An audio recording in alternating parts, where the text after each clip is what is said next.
Ang unang tunog na gumising sa kaluluwa ni Camila ay ang pagbasag ng salamin.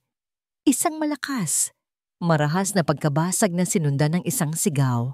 Hindi isang sigaw ng takot, kundi isang sigaw na puno ng sakit at galit. Napahawak siya ng mahigpit sa dala niyang tray ng kape. Ang init ng porselanang tasa ay halos pumaso sa kanyang balat. Nanginginig ang kanyang mga kamay. Ang unang utos sa kanya ni Mana ng Elena, ang mayordoma, ay ihatid ang kape sa silid ni Sir Miguel. Simple lang daw. Kumatok, iwanan ng kape, at umalis. Pero hindi simple ang tunog na narinig niya mula sa loob ng kwarto. Kasunod ng sigaw ay ang kalabog ng mga bagay na inihahagis. Napatigil si Camila sa tapat ng malaking pinto na gawa sa Nara. Ang puso niya ay dumadagundong sa kanyang dibdib. Bawat tibok ay isang tanong. Papasok ba ako o tatakbo ako palayo? Ang takot ay bumubulong sa kanya na tumalikod. Huwag makialam. Isa ka lang bagong empleyada. Anak ka lang ng labandera. Wala kang karapatan dito. Ngunit isang imahe ang pumigil sa kanyang mga paa. Ang imahe ng kanyang ina na nakahiga sa kama ng pampublikong ospital.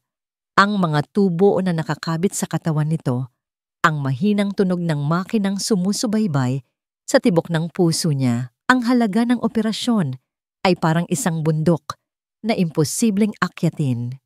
Ang trabahong ito, ang pagiging personal na tagabantay ng magulong si Miguel Alcantara, ang tanging paraan niya para maligtas ang ina. Kailangan niya ang trabahong ito. Kailangan niyang tiisin ang kahit ano. Huminga siya ng malalim, pinakalma ang sarili, at dahan-dahang pinihit ang seradura. Ang bumungad sa kanya ay isang larawan ng kaguluhan. Si Miguel Alcantara ay nakatayo sa gitna ng silid, parang isang mabangis na hayop na nakawala sa hawla. Basag ang isang malaking salamin sa dingding, at ang mga piraso nito ay kumikinang sa sahig na parang mga diamante.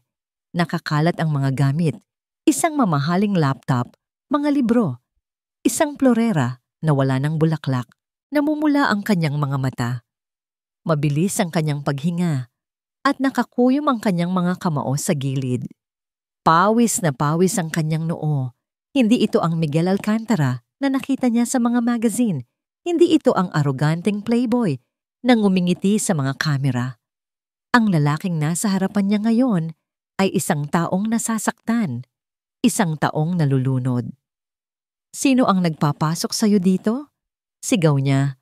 Ang boses ay paos at puno ng galit. Napalunok si Camila. Sir, dinala ko lang po ang kape ninyo. Hindi ko kailangan ng kape. Itinuro niya ang pinto. Lumabas ka. Hindi gumalaw si Camila. Nakita niya ang panginginig ng mga kamay ni Miguel. Nakita niya ang takot sa likod ng galit sa mga mata nito. Ito ay isang pamilyar na tanawin. Ang tanawin ng isang taong sinusubukang maging matapang habang gumuho ang mundo sa loob niya. Sir, okay lang po ba kayo? Mahinang tanong niya. Ang tanong na yon ay tila mas lalo lang nagsindi ng apoy. Lumapit si Miguel sa kanya. Ang bawat hakbang ay mabigat. Napaurong si Camila hanggang sa maramdaman niya ang lamig ng pader sa kanyang likuran. Okay? Sa tingin mo ba mukha akong okay? Halos isang pulgada na lang ang pagitan ng kanilang mga mukha. Amoy na amoy niya ang alak sa hininga nito. Sino ka para tanungin ako niyan? Isa ka lang empleyada. Isang utusan na walang boses. Ang mga salitang yon ay parang sampal. Ngunit sa halip na masaktan, isang kakaibang kalma ang dumaloy sa kanya. Naalala niya ang laging sinasabi ng kanyang ina. Anak, ang mga taong pinakamaingay ay sila ang may pinakamalakas na sigaw ng tulong sa loob. Tumingin siya diretso sa mga mata ni Miguel. Hindi po ako aalis hanggat hindi kayo kumakalma. Nagulat si Miguel sa kanyang katapangan. Nakita niya ang pagbabago sa ekspresyon nito mula sa galit patungo sa pagkalito. Bigla, napahawak si Miguel sa kanyang dibdib. Ang kanyang paghinga ay naging mas mabilis, mas hirap. Hindi ako makahinga. Nagsimula siyang maglakad pa atras. Ang kanyang mga mata ay nanlalaki sa takot. Tila may nakikitang multo sa silid. Hindi ko sinasadya. Marco, hindi ko sinasadya. Panic attack. Alam ni Camila kung ano ito. Nakita na niya ito sa kanyang ina noong unang sinabi ng doktor ang tungkol sa sakit nito sa puso. Kinalimutan niya ang kanyang takot. Lumapit siya kay Miguel. Sir Miguel, sabi niya sa pinakamahinahon niyang boses, tumingin po kayo sa akin. Hindi siya pinansin ni Miguel. Patuloy lang ito sa pag-iling. Ang mga kamay ay nasa kanyang ulo. Kasalanan ko lahat. Hinawakan ni Camila ang braso nito. Nagulat si Miguel sa kanyang ginawa, ngunit hindi niya ito tinabig. Miguel, sabi niya, tinawag ito sa pangalan sa unang pagkakataon. Makinig ka sa akin. Huminga ka kasabay ko. Nagsimula siyang huminga ng malalim at dahan-dahan. Hinga papasok, 1, 2, 3. Hinga palabas, 1, 2, 3. Sa una, hindi ito sumunod. Ngunit ipinagpatuloy niya ang pagbibilang. Ang kanyang boses ay malumanay at hindi nagbabago. Unti. Sa gitna ng mga basag na salamin at nagulong kasangkapan, sinubukan ni Miguel na sundan siya. Ang kanyang dibdib ay marahas pa ring tumataas at bumababa, ngunit may pagbabago na. Tama po yan, sir, bulong ni Camila. Ituon niyo po ang pansin niyo sa boses ko. Sa boses ko lang. Dahan-dahan, ang panginginig ng katawan ni Miguel ay nabawasan. Ang mga ugat sa kanyang leeg ay hindi na gaanong litaw. Bumitaw siya sa pagkakahawak sa kanyang ulo at dahan-dahang napaupo sa gilid ng kama. Ang kanyang mga siko ay nakapatong sa kanyang mga tuhod. Nakahinga ng maluwag si Camila, ngunit hindi pa rin siya umalis sa tabi nito. Kumuha siya ng isang baso ng tubig mula sa tray na muntik na niyang mabitawan kanina at iniabot ito kay Miguel. Nanginginig pa rin ang kamay nito nang tanggapin niyon. Ininom niya ang tubig sa isang lagukan. Katahimikan. Ang tanging maririnig na lang ay ang kanilang mga hininga. Si Miguel ay nakayuko lang. Ang kanyang buhok ay tumatakip sa kanyang mukha. Wala na ang angas. Wala na ang galit. Ang natira na lang ay isang lalaking pagod at tila pasan ang buong mundo. Nag-angat siya ng tingin at sa pagkakataong ito, ang mga mata niya ay hindi nagalit.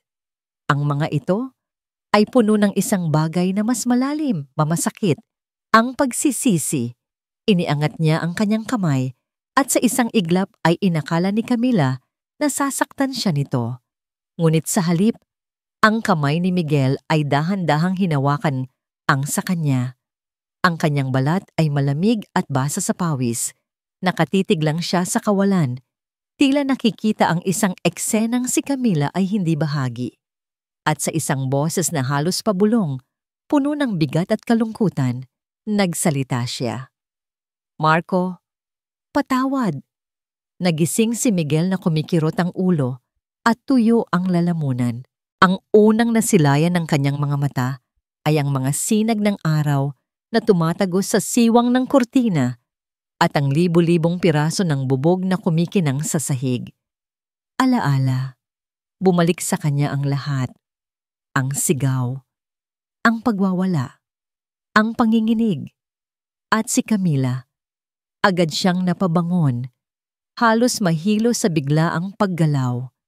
Inilibot niya ang kanyang tingin sa kabuuan ng silid. Malinis na ito.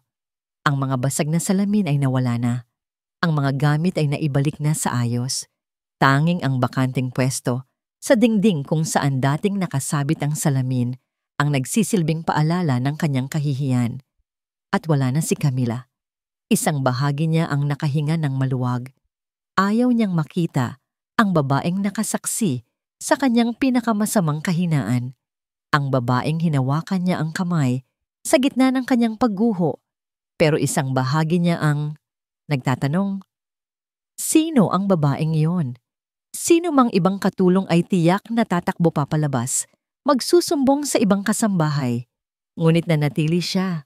Tinulungan siya. Pumasok si Miguel sa banyo at tinignan ang sarili sa salamin. Ang nakita niya ay hindi ang CEO ng Alcantara Corporation, kundi isang lalaking may maitim na bilog sa ilalim ng mga mata. Isang lalaking pagod na sa pagtakbo mula sa sariling multo. Marco, bulong niya sa sariling refleksyon. Patawad! Pagkatapos maligo at magbihis, bumaba siya para mag-agahan. Inaasahan niyang sasalubungin siya ng mga bulong-bulungan mula sa mga katulong, ngunit ang lahat ay tahimik, professional. Tila walang nangyari. At pagkatapos ay nakita niya ito.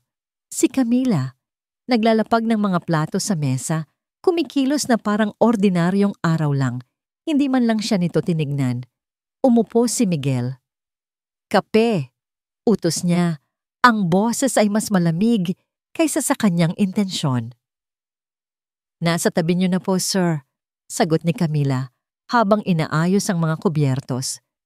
Ang simpleng sagot na yon ay tila isang hamon. Hindi siya natatakot. Hindi siya nangingimi. Para sa kanya, trabaho lang ang lahat. Biglang bumukas ang pinto ng dining hall at pumasok ang kanyang ina, si Doña Beatriz Alcantara. Nakasuot ito ng isang eleganteng puting bestida. Ang kanyang mukha ay perpektong naka-makeup. Walang bahid ng kahit anong emosyon. Miguel, mabutit gising ka na, sabi nito. Ang boses ay kasing lamig ng yelo. Umupo ito sa kabisera ng mesa. May meeting ka sa board mamayang alauna. Siguraduhin mong hindi ka magmumukhang basahan tulad ngayon. Hindi sumagot si Miguel. Sanay na siya. At tungkol sa nangyari kagabi, pagpapatuloy ng kanyang ina, sinabihan ko na ang lahat ng katulong na manahimik, ang reputasyon ng pamilyang ito, ang pinakamahalaga sa lahat. Huwag na huwag mo itong kakalimutan ulit. Tumingin ito kay Camila at pagkatapos ay ibinalik ang tingin kay Miguel. Isang pagkakamali pa, Miguel, at baka mapilitan akong gumawa ng isang bagay na hindi mo magugustuhan. Ang banta ay malinaw.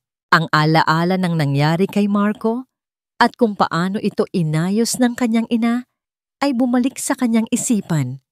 Nang makaalis si Doña Beatriz, naiwan silang dalawa ni Camila sa katahimikan. Dahil sa galit sa ina at sa sarili, isang masamang ideya ang nabuo sa isip ni Miguel. Gusto niyang subukan ang babaeng ito. Gusto niyang makita kung hanggang saan ang kanyang pagiging profesional. Kinuha niya ang tasa ng kape. At habang si Camila ay nakatalikod para kumuha ng tubig, sinadya niyang ibuhos ang mainit na kape sa sahig. Ay, sabi niya, kunwari nagulat. Ang clumsy ko naman. Humarap si Camila. Nakita niya ang basang sahig, pagkatapos ay tumingin ito kay Miguel. Walang gulat sa mga mata nito. Tila alam na alam nito ang kanyang ginagawa. Ako na po ang maglilinis niyan, sir, sabi nito sa kalmadong boses. Dalian mo? Utos niya. Kumuha si Camila ng basahan at lumuhod para punasan ang natapong kape. Habang pinagmamasdan niya ito, sa halip na makaramdam ng tagumpay, nakaramdam si Miguel ng hiya. Napakababa ng kanyang ginawa. Habang nagpupunas, nagsalita si Camila, hindi tumitingin sa kanya. Sayang po ang kape, sir. Masarap pa naman sana. Kung gusto niyo po, ipagtitimpla ko kayo ulit. Natigilan si Miguel. Nag-angat ito ng tingin. Pero baka po sa susunod, kung ayaw niyo na, sabihin niyo na lang po. Mahirap po kasing maglinis ng mantsa sa sahig na gawa sa Italian marble. Isang ngiti, isang napakaliit, halos hindi makitang nangiti, ang sumilay sa labi nito bago ito muling yumuko. Hindi alam ni Miguel ang sasabihin, natalo siya sa sarili niyang laro. Sa mga sumunod na oras, pinanood niya si Camila mula sa malayo. Nakita niya itong lumabas sa hardin para sagutin ang isang tawag sa cellphone. Hindi niya narinig ang buong usapan, ngunit nakita niya ang pagbabago sa mukha nito. Nakita niya ang pag-aalala sa mga mata nito habang kinakausap kung sino man sa kabilang linya. Nakita niya ang pilit na ngiti sa mga labi nito. Isang ngiting nagsasabing, okay lang ako, kahit na halatang hindi. Nang matapos ang tawag, nakita niya itong pumikit ng mariin at huminga ng malalim, tila pasan nito ang isang mabigat na problema. Sino si Camila Santos sa likod ng kanyang uniforme? Gabi na. Hindi makatulog si Miguel. Bumaba siya sa kusina para uminom ng tubig. At doon, narinig niya ito. Isang mahinang pag-awit. Isang pamilyar na himig mula sa kanyang pagkabata. Isang uyayi na kinakanta sa kanya ng kanyang yaya noong siya'y bata pa, bago pa siya kunin nito para manirahan kasama ng kanyang malamig na ina. Sinundan niya ang tunog. Nakita niya si Camila sa may bintana ng kusina, nakatingin sa buwan habang mahinang umaawit.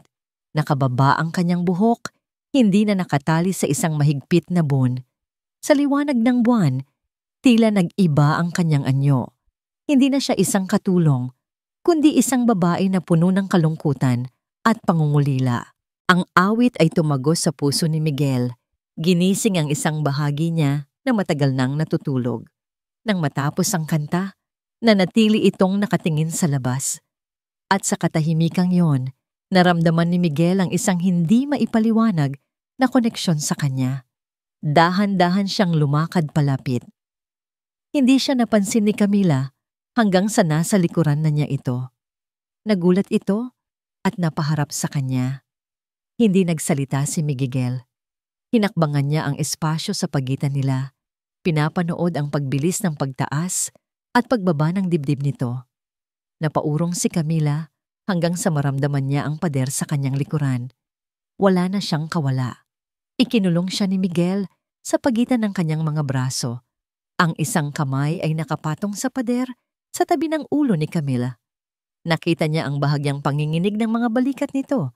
Ngunit nang magtama ang kanilang mga mata, wala siyang nakitang takot. Pagod? Oo. Pag-aalala? Marahil. Pero hindi takot. Saan mo natutunan ang kantang yon? Tanong ni Miguel. Ang boses ay mas mahina na ngayon. Halos isang bulong. Nagulat si Camila sa tanong. Sa nanay ko po.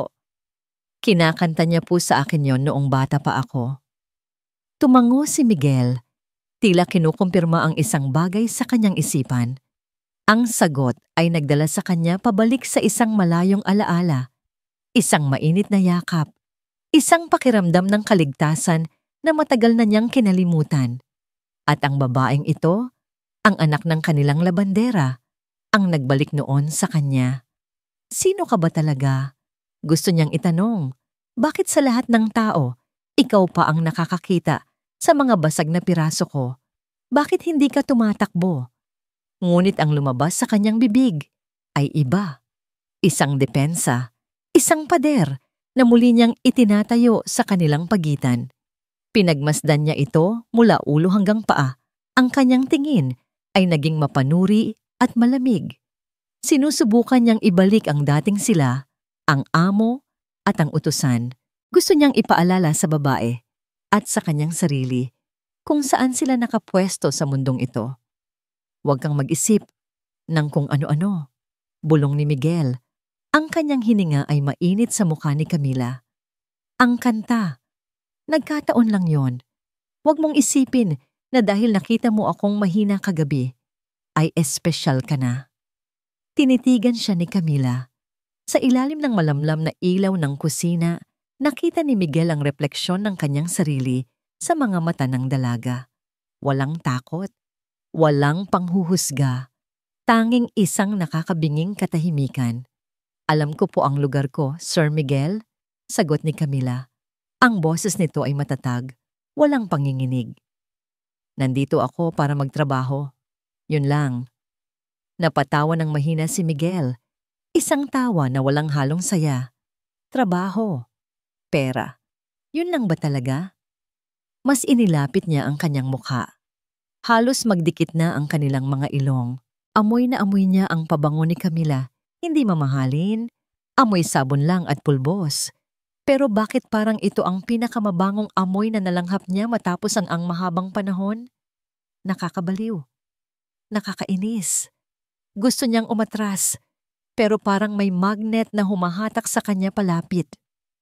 Masyado kang magaling, Camila, sabi niya Ang kanyang mga mata ay naniningkit. Masyado kang perpekto. Tinitiis mo ang ugali ko.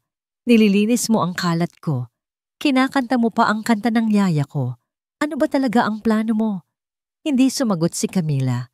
Naramdaman ni Miguel ang pagbilis ng tibok ng puso ng dalaga. Rinig niya ang mabibigat na paghinga nito. Sa wakas, naaapektuhan din ito. Ibinaba ni Miguel ang kanyang tingin. Mula sa mga mata ni Camila, bumaba ito sa ilong, hanggang sa dumapo sa mga labi ng dalaga. Ang mga labing bahagyang nakaawang, mapula, at tila nag-aanyaya. Nakalimutan niya sandali ang galit.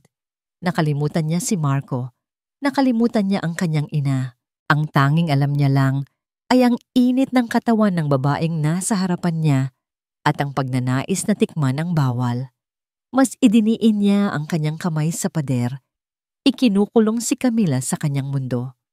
Sa isang boses na mababa, paos, at puno ng mapanganib na intensyon, tinanong niya ang tanong na kanina pa bumabagabag sa kanya. Pero ang kanyang mga mata ay nanatiling nakapako sa mga labi nito. Ano ba talaga ang kailangan mo sa pamilya ko, Miss Santos?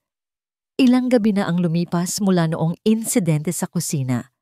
Pero ramdam pa rin ni Camila ang init ng hininga ni Miguel sa kanyang mukha.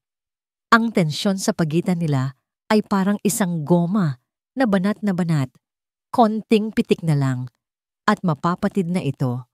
2:00 na ng madaling araw. Hindi dalawin ng antok si Camila. Ang isip niya ay puno ng mga bayarin sa ospital, pero mas lalo itong puno ng imahe ng kanyang amo. Bumangon siya para kumuha ng tubig, pero ang mga paa niya ay dinala siya sa ibang direksyon. Sa garden, kung saan matatanaw ang swimming pool, at doon nakita niya ito. Nakaupo si Miguel sa gilid ng pool, nakalubog ang mga paa sa tubig. May hawak itong baso ng whiskey at sa tabi niya ay isang bote na halos paubos na.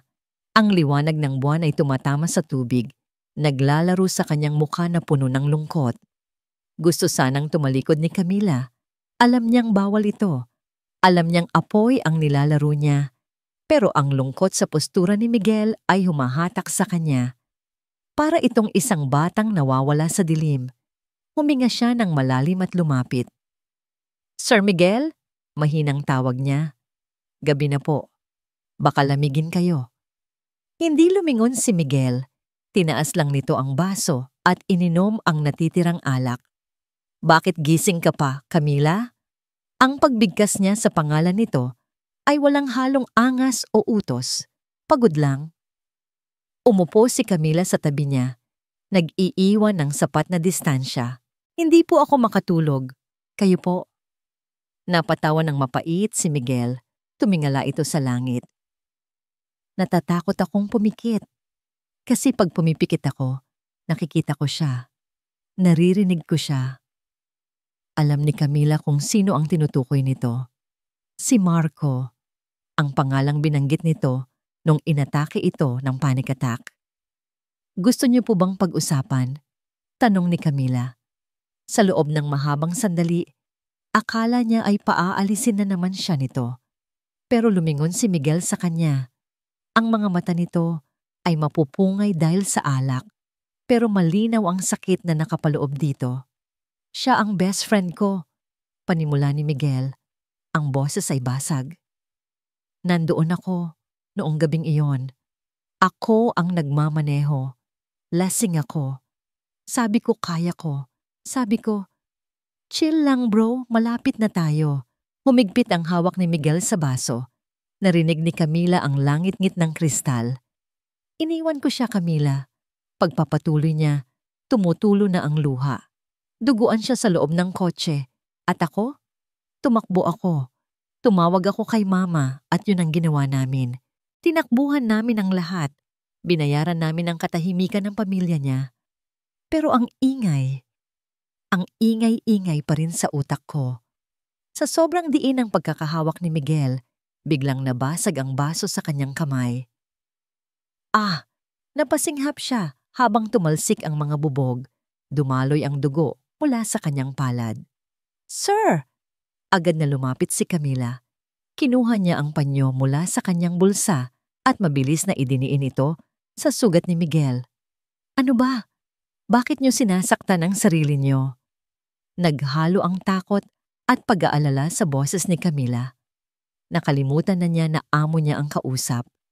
Ang nakikita na lang niya ay isang lalaking nasasaktan na kailangan niyang gamutin. Hindi ininda ni Miguel ang hapdi. Nakatitig lang siya kay Camila habang abala ito sa paglilinis ng sugat niya. Nakita niya ang pagkunot ng noo nito, ang sensiridad sa bawat galaw nito. Hinawakan ni Miguel ang kamay ni Camila na nakahawak sa panyo. Napatigil si Camila at nag-angat ng tingin. Nagkatagpo ang kanilang mga mata. Sa pagkakataong ito, walang pader, walang maskara. Bakit? Tanong ni Miguel. Halos pabulong. Bakit napakabait mo sa akin? Kahit na napakasama ko sa'yo? Kahit na isa akong duwag? Dahil alam ko ang pakiramdam ng mag-isa, Miguel. Sagot ni Camila. Tinatawag siya sa pangalan ng walang sir. At naniniwala ako na walang taong dapat mag-isa sa dilim. Ang mga salitang yon ay tila nagpagguho sa huling depensa ni Miguel. Dahan-dahan, inilapit niya ang kanyang mukha kay Camila. Ang puso ni Camila ay nagwawala sa kanyang dibdib. Alam niyang dapat siyang umiwas. Alam niyang mali ito. Siya ang katulong. Ito ang amo. Magkaiba ang mundo nila. Pero nang maramdaman niya ang kamay ni Miguel na humaplos sa kanyang pisngi, nanginig ang kanyang buong katawan. Ang haplos na yon ay hindi mapilit, kundi puno ng pagsamo, puno ng pangangailangan. Camila, bulong ni Miguel. Ikaw lang ang nakapagpatahimik sa kanila. At pagkatapos, hinalikan siya nito. Ang halik ay lasang alak at luha, pero ito rin ang pinakamatamis na bagay na natikman ni Camila. Sa una ay mabagal, nagtatanong. Pero nang tumugon si Camila, nang ibinuka niya ang kanyang mga labi para tanggapin ito, ang halik ay naging malalim at mapusok. Nakalimutan nila ang pool, nakalimutan nila ang mga sugat, nakalimutan nila ang Alcantara at ang Santos. Binuhat siya ni Miguel at kusa namang kumapit si Camila sa leeg nito. Dinala siya nito papasok sa mansyon, paakyat sa hagdan, patungo sa silid na dati ay simbolo ng takot para kay Camila, pero ngayon ay naging santuwaryo ng kanilang damdamin. Sa loob ng silid, sa ilalim ng malambot na kumot, walang mga salita ang kinailangan. Ang bawat haplos ay isang pangako. Ang bawat halik ay isang pag-amin. Sa gabing iyon, pinili nilang maging totoo. Pinili nilang mahalin ang isa't isa, kahit alam nilang hiram lang ang oras. Ibinigay ni Camila ang lahat, ang kanyang tiwala, ang kanyang puso, ang kanyang sarili. Sa lalaking akala ng lahat ay walang puso, pero natuklasan niyang siya pala ang pinakanangungulila sa pagmamahal. Nagising si Camila dahil sa sikat ng araw na tumatama sa kanyang mukha. Napangiti siya habang inuunat ang kanyang katawan. Masakit ang kanyang kalamnan, pero magaan ang kanyang pakiramdam. Lumingon siya sa kabilang side ng kama. Inaasahang makikita ang maamong mukha ni Miguel na natutulog, pero walang tao. Gulo-gulo ang unan at kumot sa pwesto ni Miguel, pero malamig na ito. Wala na siya. Biglang bumalik ang kaba sa dibdib ni Camila. Bumangon siya at mabilis na nagsuot ng kanyang damit. Nasaan si Miguel? Nagsisi ba siya? Lalabasan na siya ng kwarto nang marinig niya ang kalabog mula sa ibaba. At pagkatapos, isang boses ang umalingaw-ngaw sa buong mansyon. Isang boses na puno ng otoridad at galit na nagpatigil sa pagtibok ng puso ni Camila. Miguel, bumaba ka rito ngayon din. Boses iyon ni Doña Beatriz. Nanginginig ang mga tuhod ni Camila habang papalapit siya sa pinto. Binuksan niya ito ng kaunti para sumilip. Ang nakita niya ay parang isang bangungot. Nasa sala si Doña Beatriz at sa paanan nito, nagkalat ang mga litrato. Mga litrato nila ni Miguel sa may pool kagabi. Mga litrato ng pagpasok nila sa kwarto. At nakatayo sa harap ng ina nito, si Miguel, nakayuko, parang batang nahulihan ng kasalanan. "Paliwanagan mo ako, Miguel," sigaw ni Doña Beatriz. Ang boses ay yumanig sa buong bahay. "Ano ang ibig sabihin ng kahalayang ito, kasama ang hampas lupang yan?" Napahawak si Camila sa kanyang tiyan. Ang mundo niya ay biglang gumuho. Parang bombang sumabog sa harap ni Miguel ang mga litrato. Nakakalat sa mamahaling Persian carpet ang mga ebidensya ng kanyang kasalanan. Siya at si Camila sa pool. Ang paghawak niya sa kamay nito. Ang pagbuhat niya rito, paakyat ng hagdan. Bawat larawan ay parang sampal na gumising sa kanya mula sa isang magandang panaginip. Nanuyo ang lalamunan ni Miguel. Ang tapang na naramdaman niya kagabi, ang pangakong poprotektahan niya si Camila, ay biglang naglaho nang makita niya ang malamig na mga mata ng kanyang ina. "Ma," nanginginig na simula ni Miguel. "Ma, let me explain." "Explain?" Tumawa si Doña Beatriz, isang tawang walang bahid ng saya. "Ano ang i-explain mo, Miguel? Na pumatol ka sa anak ng labandera natin? Na ibinaba mo ang sarili mo sa antas ng mga taong pinapaswelduhan lang natin?" Lumapit si Doña Beatriz sa kanya. Ang bawat hakbang ng kanyang takong sa sahig ay parang pagbilang ng oras bago ang hatol. "Akala ko ba nagbago ka na?" Bulong ng ina niya, pero ang diin ay matalim. "Akala ko ba natuto ka na sa nangyari kay Marco? O gusto mo bang ipaalala ko sa'yo kung sino ang naglinis ng kalat mo noon? Kung sino ang nagligtas sa'yo sa kulungan?" Nanigas si Miguel. Ang pangalan ni Marco ay parang sumpa. Alam ng ina niya kung saan siya sasaktan. Alam nito na ang kalayaan niya ay nakatali sa pamilya. Hindi siya katulad ng iba, Ma. Mahinang pagtutol ni Miguel kahit naramdam niya ang pagbigat ng kanyang dibdib. Mabuti siyang tao. Tinulungan niya ako noong na inaatake ako. "Tinulungan?" Ngumisi ng mapanguyam si Doña Beatriz. "Ginamit ka niya, Miguel. Isa siyang ahas. Nakita niya na mahina ka at sinamantala niya yon para makaahon sa hirap. Sa tingin mo ba mamahalin ka ng isang katulong kung wala kang pera? Kung hindi ka alkantara? Hindi totoo yan." "Oh, really?" Tumaas ang kilay ni Doña Beatriz. "Pwes, papiliin kita ngayon din. Ipaglaban mo ang babaeng yan, sige. Pero sa oras na lumabas ka sa pintuan na kasama siya, kalimutan mong anak kita. Iku-cut off kita sa lahat ng accounts. Wala kang makukuhang mana. At sisiguraduhin ko," lumapit ito sa taingan niya, "sisiguraduhin kong walang ospital na tatanggap sa nanay niya. Sisiguraduhin kong maghihirap sila lalo." Namilog ang mga mata ni Miguel. Ang nanay ni Camila. Ang sakit sa puso nito. Natigilan siya. Ang takot ay gumapang sa kanyang buong katawan. Nilalamon ang kanyang pagmamahal. Hindi siya sanay sa hirap. Hindi niya kayang mabuhay ng walang pera. At lalong hindi niya kayang pasanin ang konsensya kung may mangyaring masama sa ina ni Camila dahil sa kanya. Isa siyang duwag. Alam niya iyon. At sa sandaling iyon, ang karuwagan niya ang nanalo. Bumukas ang pinto. Lumingon sila pareho. Si Camila, nakatayo sa may hamban ng pinto, maputla, nanginginig, at puno ng takot ang mga mata. Narinig nito ang lahat. "Sir Miguel?" Tawag nito. Ang boses ay basag. Tumingin si Doña Beatriz kay Miguel. Ang tingin nito ay nag-uutos, "Tapusin mo na ito." Huminga ng malalim si Miguel.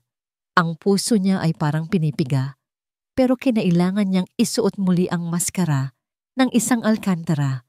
Kinailangan niyang patayin ang Miguel na nagmahal kagabi. Tinalikuran niya ang kanyang awa. Tumingin siya kay Camila at sa unang pagkakataon, pinilit niyang gawing malamig ang kanyang mga mata. "Umalis ka na, Camila," sabi niya.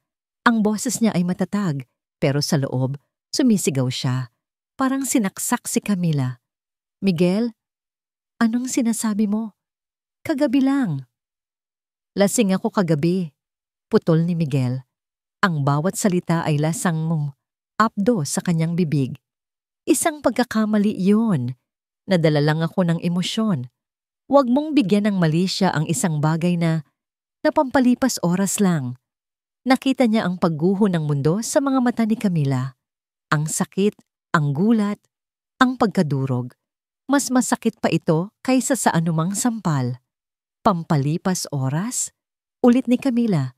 Tumutulo na ang luha. Lumapit si Miguel, pero hindi para yakapin ito, kundi para itulak ito palayo, para iligtas ang sarili niya. Isa ka lang empleyada, Camila, at ako ang amo mo. Walang tayo, walang future, kaya bago pa lumala ang lahat, umalis ka na. Kunin mo ang sweldo mo at umalis ka na. Hindi na nakasagot si Camila. Tinitigan lang siya nito ng matagal. Sa tingin na yon, nakita ni Miguel na hindi lang puso nito ang winasak niya.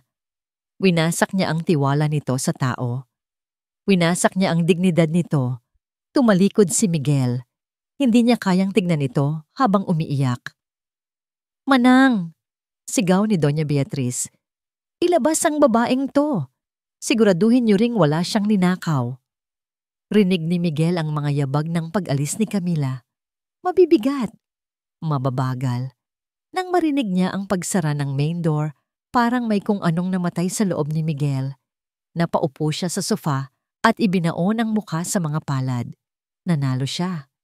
Ligtas na ang mana niya. Ligtas na siya sa galit ng ina niya. Pero habang nakaupo siya sa gitna ng karangyaan ng mansyon, naramdaman niya na mas mahirap pa siya sa daga. Sa labas ng gate ng Alcantara Mansion, bumagsak ang ulan. Naglalakad si Camila, bit-bit ang kanyang maliit na bag. Basang-basa na siya, pero hindi niya maramdaman ang lamig. Ang tanging nararamdaman niya ay ang pamamanhid ng kanyang puso. Ang mga salita ni Miguel ay paulit-ulit na umiikot sa utak niya. Pampalipas oras, pagkakamali. Napahawak siya sa pader para hindi matumba. Ang mundo ay umiikot. Ang sikip ng dibdib niya. Biglang nakaramdam siya ng matinding hilo. Napahawak siya sa kanyang tiyan. May kakaibang pitik sa loob. Isang kirot na hindi pamilyar. Napahinto siya. Binilang niya ang mga araw sa kanyang isipan. Ang petsa ngayon. Ang huling dalaw niya. 1 buwan. Mahigit 1 buwan na siyang delay. Napatingin siya sa malaking gate ng mansyon na ngayon ay sarado na para sa kanya. Sa loob niyon ay ang lalaking dumurog sa kanya. At sa loob ng sinapupunan niya, napahagulgol si Camila sa gitna ng ulan. Yakap-yakap ang kanyang tiyan. Napaluhod siya sa semento. Wala na siyang trabaho. Wala na siyang pera para sa nanay niya. At ngayon, mag-isa niyang dadalhin ang bunga ng pag-ibig na tinawag lang na isang pagkakamali. "Mama, kinuha ni Miko ang toothbrush ko." "Hindi akin to, color blue ang sayo." "Mama, naiihi na si Marco sa short." Napadilat si Camila dahil sa ingay. Hindi alarm clock ang gumigising sa kanya tuwing umaga, kundi ang boses ng 3 maliliit na anghel. O minsan, 3 maliliit na demonyo na tumatalon sa kanyang kama. 6 na taon. 6 na taon na ang nakalipas mula noong gabing iyon sa ilalim ng ulan. Bumangon siya at agad na hinarap ang kaguluhan. Sa maliit nilang kwarto, sa isang apartment sa Tondo, siksikan sila pero puno ito ng buhay. "Mateo, ibigay mo na kay Miko yan." Utos niya habang kinukusot ang mata. "Marcos, anak, takbo sa banyo. Dali." Mabilis na kumilos si Camila. Sa loob ng 1 oras, nakapagluto na siya ng sinangag at pritong itlog na pinaghatian nila sa 4, napaliguan ng 3 bata at naihanda na ang mga uniforme nila. Habang inaayos niya ang butones ng polo ni Mateo, ang panganay at ang pinakamukhang siya, hindi niya maiwasang mapatitig sa mukha ng bata. Ang kilay, ang ilong, kuhang-kuha nila ang mukha ng ama nila. "Mama, bakit po malungkot ka na naman?" Tanong ni Mateo, ang matalino sa 3. Napapikit si Camila at pilit ng ngumiti. "Hindi ako malungkot, nak. Pagod lang si Mama. May malaking event kasi kaming ika-cater mamaya." Dun po ba sa hotel na maraming mayaman? Tanong naman ni Miko, ang pinakamakulit, habang ngumunguya ng pandesal. Oo, kaya dapat behave kayo kay Tita Sofia nyo ha? Siya muna ang magbabantay sa inyo pagka-uwi nyo galing school. Bumukas ang pinto at pumasok si Sofia. Gaya ng dati, may dala itong mga prutas at konting grocery. Si Sofia ang naging sandalan niya noong panahong gusto na niyang sumuko. Ito ang nagtago sa kanya noong nagbubuntis siya. Ito ang nagbayad ng paanakan. Utang na loob niya rito, ang buhay nila. O andito na ang mga gwapo kong inaanak. Bati ni Sofia. Agad na yumakap ang tatlong bata sa kanya. Habang abala ang mga bata, lumapit si Sofia kay Camila. Bes, sigurado ka bang papasok ka ngayon? Ang putla mo. Bulong ni Sofia. May kakaibang kislap sa mga mata nito na hindi mabasa ni Camila, pero isinaisan tabi niya iyon. Kailangan, Bes. Malaki ang tip kapag corporate event. Pandagdag din sa tuition nila. Sagot ni Camila habang inaayos ang kanyang itim na vest. Ito ang uniforme niya sa catering service. Ingat ka, sabi ni Sofia. Hinawakan nito ang kamay niya ng mahigpit. Tandaan mo, ginagawa mo to para sa kanila. Kalimutan mo na ang nakaraan. Tumango si Camila. Matagal ko nang kinalimutan yon, Sofia. Patay na ang Camila na kilala nila noon. Pero habang naglalakad siya papunta sa sakayan ng jeep, hindi niya mapigilang hawakan ang kanyang dibdib. May kaba. May hindi maipaliwanag na kaba siyang nararamdaman ngayong araw. Ang grand ballroom ng Shangri-La ay nagniningning sa dami ng chandeliers. Ang event ay para sa isang business summit ng mga pinakamayayamang kumpanya sa Asia. Ang trabaho ni Camila ay simple. Mag-ikot ng wine at appetizers, huwag magkamali, at higit sa lahat, huwag magpapansin. Camila, ayusin mo ang tayo mo. Sita ng supervisor niya. Nasa table 4 ang mga VIP. Dapat laging puno ang baso nila. Opo, sir, sagot ni Camila. Mabigat ang tray na puno ng champagne glasses, pero sanay na siya sa bigat. Mas mabigat pa rin ang magpalaki ng tatlong bata ng mag-isa. Habang naglalakad siya sa pagitan ng mga mesa, naririnig niya ang usapan ng mga bisita. Stocks, mergers, milyon-milyong piso. Ang mundong ito ay pamilyar at dayuhan sa kanya ng sabay. Dito siya galing. Sa gilid ng mundong ito, nagsisilbi, nakikinig, pero hindi kabilang. Namimiss niya ba ang dati? Hindi. Ang buhay niya ngayon ay mahirap, pero totoo. Ang mga yakap ng anak niya ay totoo. Ladies and gentlemen, nagsalita ang MC sa entablado. Please welcome our keynote speaker for tonight, the man who revolutionized the shipping industry, the CEO of Alcantara Group of Companies. Nanigas si Camila. Ang pangalang yon. Ayaw niyang lumingon. Gusto niyang tumakbo papunta sa kitchen at magtago. Pero ang mga paa niya ay parang naglu sa makapal na carpet. Mr. Miguel Alcantara. Masigabong palakpakan. Dahan-dahan, parang sa slow motion, lumingon si Camila sa entablado. At doon, nakita niya siya, si Miguel. Iba na ang itsura nito. Ang buhok niya ay mas maikli, mas maayos. Ang suot niyang suit ay halatang nagkakahalaga ng higit pa sa kikitain ni Camila sa buong buhay niya. Pero ang mukha niya ay walang emosyon, walang ngiti. Ang mga mata niya ay malamig, parang bato. Siya na ba to? Ang lalaking umiyak sa balikat niya? Ang lalaking nangako sa kanya sa ilalim ng kumot? Parang sinuntok si Camila sa tiyan. Ang sakit na akala niya ay naghilom na, ay biglang bumalik, sariwang-sariwa. Nagsimulang magsalita si Miguel sa mikropono. Ang boses niya ay malalim, baritono, puno ng kapangyarihan. Success is not defined by what we have, but by what we are willing to sacrifice. Ang iro niya nang sinabi nito ay nagpatawa ng mapait sa isip ni Camila. Sacrifice? Ikaw? Nagsakripisyo? Sa sobrang bigat ng emosyon, hindi na malaya ni Camila na tumagilid na ang tray na hawak niya. Isang matinis na tunog ng pagkabasag ang malingaw-ngaw sa buong ballroom. Blag, basag na mga baso. Talsik ng champagne. Lahat ng mata sa ballroom ay lumingon sa kanya. Ang supervisor niya ay dali-daling tumakbo palapit. Mukhang papatayin siya sa galit. Sorry po! Sorry po! Agad na lumuhod si Camila para pulutin ang mga bubog. Hindi alintana kung masugatan siya. Gusto niyang lamunin siya ng lupa. Tumigil ang pagsasalita sa entablado. Naramdaman ni Camila ang katahimikan. Hindi ang katahimikan ng hiya, kundi ang katahimikan ng pagkilala. Dahan-dahan siyang nag-angat ng tingin. Mula sa entablado, nakatayo si Miguel. Hindi na ito nakatingin sa audience. Nakatingin ito sa kanya. Ang mga mata ng CEO ay nanlaki. Ang maskara ng kawalan ng emosyon ay nabasag. Nakita siya nito. Pagkalipas ng 6 na taon, nagtagpo muli ang kanilang mga mata. At sa pagkakataong ito, si Camila ay hindi na ang katulong na iiyak at tatakbo. Tinitigan niya ito pabalik.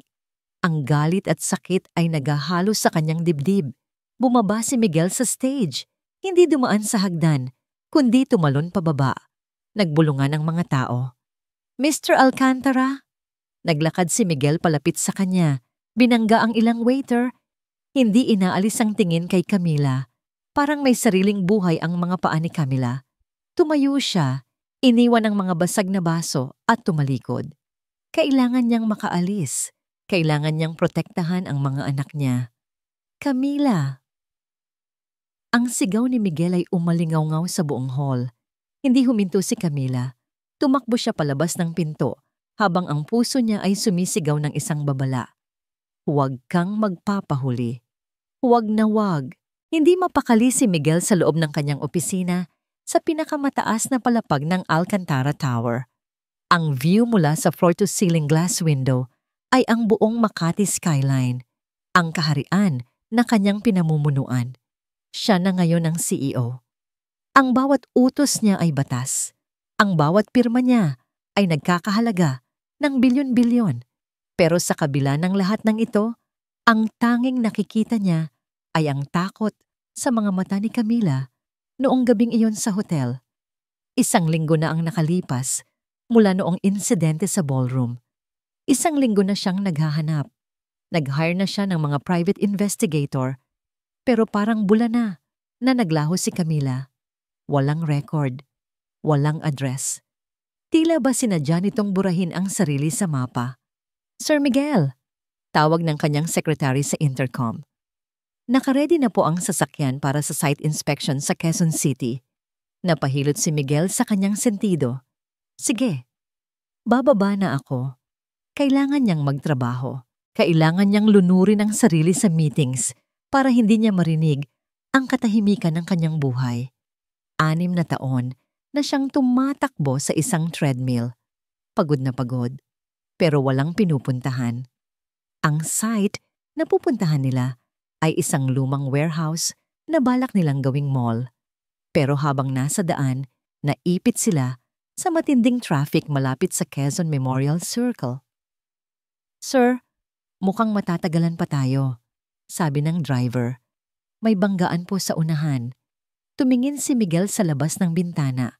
Mainit, magulo, maingay. Sa di kalayuan, natanaw niya ang isang public park. Maraming pamilya, maraming bata na nagtatakbuhan, kumakain ng ice cream, naglalaro ng habulan. Bigla, nakaramdam siya ng matinding inggit. Ang mga taong ito, na marahil ay isang kahig, isang tuka, ay mukhang mas masaya pa kaysa sa kanya. Mayroon silang hindi niya mabibili ng pera, kapayapaan, pamilya. Itabi mo, utos ni Miguel. Po? Sir, bawal po magbaba ito at... Sabi ko itabi mo. Sigaw niya. Nagulat ang driver at agad na iniliko ang sasakyan sa isang side street. Bumaba si Miguel. Hinubad niya ang kanyang mamahaling coat at iniwan ito sa kotse. Niluwagan niya ang kanyang kurbata. Gusto lang niyang maglakad. Gusto lang niyang huminga ng hangin na hindi galing sa aircon. Naglakad siya patungo sa parke. Umupo siya sa isang bakanting bench Sa ilalim ng puno ng nara, malayo sa karamihan, pinanood niya ang mga dahon na nahuhulog. "Kamusta ka na, Camila?" tanong niya sa hangin. "Galit ka pa ba?" Maya-maya, may naramdaman siyang tumama sa sapatos niya. Isang lumang bola ng soccer. Yumuko siya para pulutin ito. Nang mag-angat siya ng tingin, nakita niya ang isang batang lalaki na nakatayo sa harapan niya. Hinihingal. "Sorry po, mister," sabi ng bata. Napatigil si Miguel. Ang batang ito, ang ayos ng buhok, ang hugis ng mukha. Bago pa siya makasagot, dumating ang isa pang bata na kamukhang kamukha ng una. At pagkatapos, may isa pa. 3 bata, 3 lalaki. Identical triplets. Nakasuot sila ng pare-parehong kupas na t-shirt at shorts. Marungis ang mga tuhod, pero ang mga ngiti nila ay nakakasilaw. "Hala, Miko, sabi ni Mama wag lalayo eh," sabi nung pangalawang bata.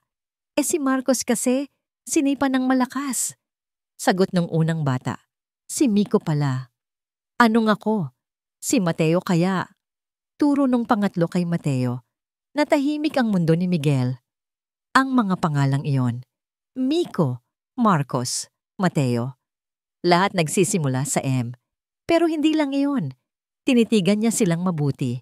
Nilapitan siya ng 3, hindi takot, kundi puno ng kuryosidad.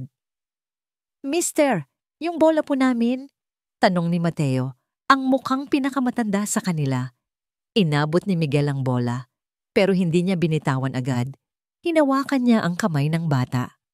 "Ilang taon na kayo?" Tanong niya. Ang boses niya ay nanginginig. Nagkatinginan ang 3. Sabay-sabay silang sumagot. 6 years old po." 6. Bumalik ang alaala ng gabing iyon sa ilalim ng ulan. Ang gabing pinalayas niya si Camila. Ang gabing sinabi ni Camila na pampalipas oras lang ang lahat.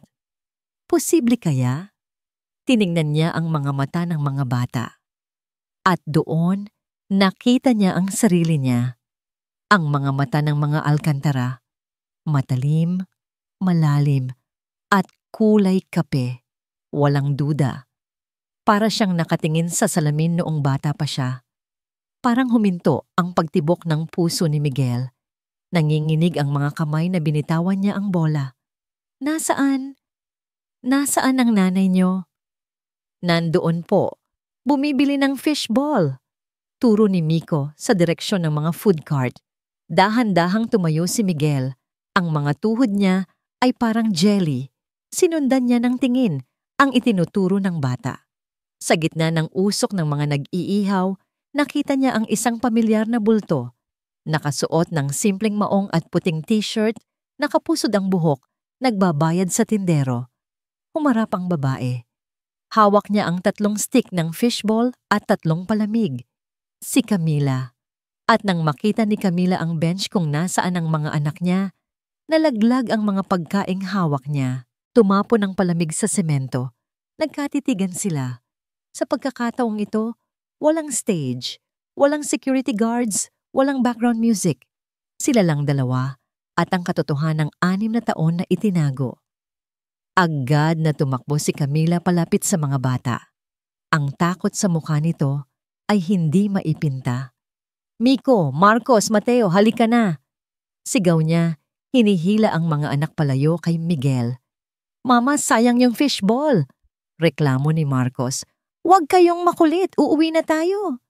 "Camila!" Ang boses ni Miguel ay basag, pero puno ng otoridad. Napatigil si Camila. Nakatalikod ito sa kanya, yakap-yakap ang 3 bata na parang pinoprotektahan sila mula sa isang halimaw.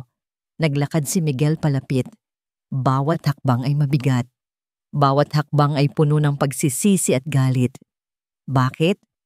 tanong ni Miguel nang makalapit siya. "Bakit hindi mo sinabi sa akin?"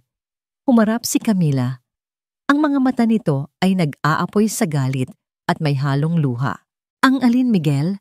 Na nabuntis ako matapos mo akong itaboy na parang aso? Na nagpalaboy-laboy ako sa daan habang dinadala ko sila?" "May karapatan akong malaman. Sigaw ni Miguel. Anak ko sila. Dugo ko sila. Nagulat ang mga bata sa sigaw niya. Nagsimulang umiyak si Miko. Wala kang karapatan. Ganti ni Camila. Mas malakas. Mas masakit. Wala kang karapatan sa kanila. 6 na taon, Miguel. 6 na taon kaming nabuhay nang wala ka. Noong nagkakasakit sila, nasaan ka? Noong wala kaming makain, nasaan ka? Nasa mansyon mo, nagpapakasasa sa yaman mo. Camila, please.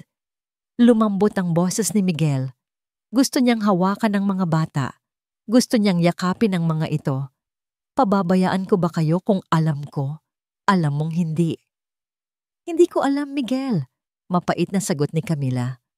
Dahil ang huling natatandaan ko, pinili mo ang pera ng nanay mo kaysa sa amin. Tumingin si Miguel sa mga bata. Nakatingin ang mga ito sa kanya nang may takot at kalituhan. Sino po siya, Mama? Tanong ni Mateo. Bakit po siya umiiyak? Napahawak si Miguel sa pisngi niya. Hindi niya namalayang lumuluhan na pala siya. Lumuhod si Miguel para magpantay sa mga bata. Ako si... Huwag! Sigaw ni Camila. Hinarangan niya si Miguel. Tumingin si Miguel kay Camila. Nagmamakaawa. Sabihin mo sa kanila, Camila. Sabihin mo ang totoo. Ako ang tatay nila. 'Di ba? Kaya Marcos ang pangalan ng isa. Dahil kay Marco. Dahil alam mong yon ang pinakamalaking pagsisisi ko. Umiling si Camila. Ang mukha nito ay naging matigas. Pinunasan nito ang luha sa kanyang mga mata at tumingin ng diretso kay Miguel. Nagkakamali ka, Sir Miguel, sabi nito sa malamig na boses. Hinawakan niya ng mahigpit ang mga kamay ng mga anak. Ang tatay nila. Huminga ng malalim si Camila. Parang hinihugot ang lahat ng lakas niya para bigkasin ang kasinungalingan. Ang tatay nila ay matagal nang patay. Namatay siya nung gabing tinalikuran niya kami. Tumingin siya sa mga bata. Halika na. Umuwi na tayo. Naiwan si Miguel na nakaluhod sa semento. Pinanood niya ang paglalakad palayo ng kanyang mundo. Ang babaeng minahal niya at ang 3 batang may mga mata niya. Gusto niyang sumigaw. Gusto niyang habulin sila. Pero parang may kadena sa mga paa niya. Ang bigat ng kanyang kasalanan ay masyadong mabigat. Patay na siya.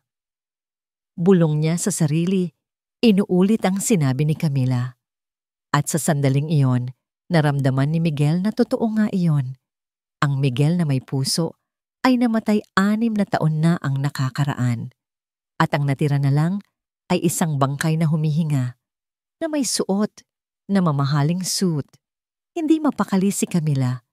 Ilang araw na siyang parang praning, lingon ng lingon sa likuran, tuwing naglalakad pa uwi.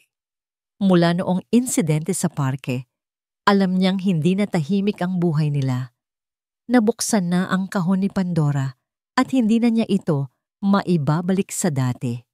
Mama, bakit po ang bilis nating maglakad? Reklamo ni Miko habang hila-hila niya ito palabas ng school gate. Basta anak, may pupuntahan pa tayo. Pagsisinungaling niya. Ang totoo, gusto lang niyang makauwi agad. Gusto niyang isara ang pinto, ilock ang lahat ng bintana, at siguraduhin na walang makakapasok na alkantara sa mundo nila. Pero huli na ang lahat. Paglabas nila ng gate, nakita niya agad ang kumpol ng mga estudyante at magulang na nagbubulungan. Nakatingin silang lahat sa isang makintab na itim na sasakyan na nakaparada mismo sa tapat ng waiting shed. Bumukas ang pinto ng sasakyan at lumabas si Miguel. Nakapolo shirt lang ito at maong. Sinusubukang magmukhang simple, pero ang tindig niya at ang mamahaling relo sa braso ay sumisigaw ng yaman. May hawak itong 3 malalaking paper bag. Ang tatak ay galing sa pinakamahal na toy store sa mall. Sir Miguel! Sigaw ng ilang magulang na nakakilala sa kanya. Hindi sila pinansin ni Miguel. Ang mga mata niya ay nakapako lang kay Camila at sa 3 bata. Wow! Ang ganda ng kotse! Manghang sabi ni Mateo. Lumapit si Miguel. Kitang-kita ni Camila ang pag-asa sa mukha nito. Camila! bati niya. Pagkatapos ay lumuhod siya sa harap ng mga bata. Hi, para sa inyo to. Inabot niya ang mga paper bag. Sumilip si Miko sa loob. Yung malaking spaceship. Mama, tignan mo oh. Remote control car. Sigaw naman ni Marcos. Nagniningning ang mga mata ng mga anak niya. Ito ang mga laruan na hanggang tingin lang sila sa mall. Ito ang mga laruan na pinangako ni Camila na bibilhin niya kapag mayaman na tayo. Pero sa halip na matuwa, parang sinisilaban si Camila sa galit. Bitawan niyo yan. Utos niya sa mga bata. Ang boses niya ay matigas, nanginginig sa puot. Pero mama, sabi ko bitawan niyo. Sigaw niya. Gulat na nabitawan ng mga bata ang mga bag. Bumagsak ang mga mamahaling laruan sa semento. Tumahimik ang paligid. Tumayo si Miguel. Camila, wag naman ganito. Gusto ko lang silang pasayahin. Gusto kong bumawi. Bumawi? Humakbang palapit si Camila kay Miguel. Hindi niya alintana kung pinapanood sila ng ibang tao. Sa tingin mo ba mababayaran ng laruan ng 6 na taon? Sa tingin mo ba, dahil may dala kang regalo, tatay ka na? Sinusubukan ko, Camila. Sagot ni Miguel. May halong desperasyon. Gusto kong maging parte ng buhay nila. Hayaan mo naman ako. Hindi. Mariing sabi ni Camila. Kinuha niya ang mga kamay ng mga anak niya. Hindi nila kailangan ng tatay na dadating lang kapag convenient sa kanya. Hindi nila kailangan ng tatay na susubukan silang bilhin. Tinalikuran niya si Miguel. Halika na mga anak. Habang naglalakad sila palayo, narinig niya ang boses ni Miguel. Hindi ako susuko, Camila. Hindi ako aalis. Hindi lumingon si Camila, pero tumulo ang luha sa kanyang mga mata. Hindi dahil sa galit, kundi dahil sa takot. Takot na baka isang araw, ang mga laruan at kotseng iyon ay maging mas matimbang kaysa sa pagmamahal na kaya niyang ibigay. Kinagabihan, sa kanilang maliit na apartment, tahimik ang hapunan. Nagtatampo ang mga bata. Hindi nila maintindihan kung bakit tinanggihan ng nanay nila ang mga regalo ng mabait na mister. Nang makatulog na ang mga bata, dumating si Sofia. Naikwento ni Camila ang lahat habang nagtutupi sila ng mga labada. Umiiyak siya habang nagkukwento. Bes, sabi ni Sofia habang hinahaplos ang likod niya. Huwag kang magagalit sa sasabihin ko ha, pero baka naman dapat mong bigyan ng chance si Miguel. Napatingin si Camila sa kaibigan. Ano? Isipin mo na lang ang future ng kambal, ng triplets. Paliwanag ni Sofia. Ang hirap ng buhay natin, Camila. Minsan wala tayong pambili ng gamot. Minsan kulang ang pambaon nila. Si Miguel, bilyonaryo siya. Kayang-kaya niyang ibigay ang lahat ng iyon. Pero iniwan niya kami, Sofia. Alam mo yan, ikaw ang kasama ko noong halos mamatay ako sa panganganak. Alam ko, mabilis na sagot ni Sofia.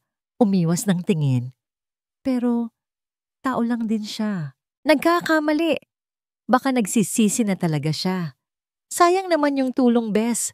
Pride na lang ba ang paiiralin mo? Natigilan si Camila. Pride nga lang ba? O proteksyon? Biglang may kumatok sa pinto. Malakas. Mabilis. Hindi ito katok ng bisita. Ito ay katok ng awtoridad. Nagkatinginan sila ni Sofia. Baka si Miguel yan, bulong ni Sofia. Kakausapin ko. Tumayo si Camila. Hindi, ako na. Pinunasan niya ang kanyang luha. Huminga siya ng malalim at binuksan ang pinto. Handa nang sigawan si Miguel at paalisin ito muli. Pero hindi si Miguel ang nasa labas. Isang lalaking nakasuot ng formal na barong at may bitbit na briefcase ang nakatayo doon. Sa likod niya ay 2 pulis. Magandang gabi. Kayo po ba si Miss Camila Santos? Tanong ng lalaki. Biglang bumilis ang tibok ng puso ni Camila. Ako nga po. Ano po ang kailangan nila? Ako po si Attorney Galvez, Legal Counsel ng Pamilya Alcantara. Pakilala ng lalaki. Inabot nito ang isang makapal na envelope. May court order po kami para sa inyo. Nanginginig ang mga kamay na tinanggap ni Camila ang envelope. Para saan to? Tanong niya, kahit na parang alam na ng sikmura niya ang sagot. Iyan po ay isang petisyon para sa custody ng mga menor de edad na sina Mateo, Marcos at Miko Santos. Paliwanag ng abogado sa boses na walang emosyon. Ayon sa aming kliyente na si Doña Beatriz Alcantara, kayo po ay unfit mother dahil sa inyong financial instability at sa environment na kinalakihan ng mga bata. Nanlaki ang mga mata ni Camila. Parang gumuho ang mundo sa paligid niya. Unfit mother? Ako? Nagsimulang tumaas ang boses niya. Ako ang nagpalaki sa kanila. Ako ang nagpakain sa kanila noong wala silang ama. Paano niyo nasasabing unfit ako? Sa korte na lang po kayo magpaliwanag, Miss Santos, sagot ng abogado. May hearing po sa susunod na linggo at may temporary restraining order din po dyan. Ipinagbabawal po kayong ilayo ang mga bata sa Metro Manila habang dinidinig ang kaso. Tumingin si Camila sa mga pulis, pagkatapos ay kay Sofia na nakatakip ang bibig sa gulat. O takot? Hindi. Bulong ni Camila. Hindi niyo pwedeng kunin ang mga anak ko. Ginagawa lang po namin ang trabaho namin, sabi ng abogado bago tumalikod. Good evening. Isinara ni Camila ang pinto at napasandal dito. Dahan-dahan siyang napaupo sa sahig, yakap ang envelope na naglalaman ng hatol sa kanyang pagiging ina. Akala niya si Miguel ang kalaban. Akala niya ang pakikipag-usap sa ex-boyfriend niya ang pinakamahigpit na laban. Mali siya. Ang kalaban ay ang halimaw na si Doña Beatriz at ginamit nito ang pinakamalakas na sandata, ang batas at pera. Binuksan niya ang envelope at binasa ang unang pahina. Nakasulat doon ang mga detalye ng kanyang buhay, ang sweldo niya, ang utang niya sa tindahan, pati ang mga araw na absent ang mga bata sa school dahil may sakit. Paano nila nalaman ang lahat ng ito? Napatingin siya kay Sofia. Bes, tawag ni Sofia, lumapit para damayan siya. Pero sa sandaling iyon, nakaramdam si Camila ng kakaibang lamig. Wala siyang pera, wala siyang abogado, wala siyang kapangyarihan. Tumingin siya sa kwarto kung saan natutulog ang tatlong anghel na bumubuo sa buhay niya. Papatayin nila ako, hagulgol ni Camila. Papatayin nila ako kapag kinuha nila ang mga anak ko. Parang bagyo na pumasok si Miguel sa Alcantara Mansion. Ang mga katulong ay nagtakbuhan sa takot nang makita ang ekspresyon ng kanyang mukha. Hindi na ito ang mukha ng masunuring anak. Ito ang mukha ng isang lalaking handang manunog ng sarili niyang bahay. Dumiretso siya sa lanay, kung saan alam niyang nagmemeryenda ang kanyang ina tuwing 4:00 ng hapon. Doon siya naabutan ni Miguel, humihigop ng tsaa mula sa isang porcelain cup. Kalmado, tila ba walang sinisirang buhay. Ma! Sigaw ni Miguel. Inihagis niya ang folder ng kaso sa ibabaw ng glass table. Tumapon ang tsaa ni Doña Beatriz, pero hindi man lang ito kumurap. Ano to? Custody battle? Unfit mother? Nababaliw na ba kayo?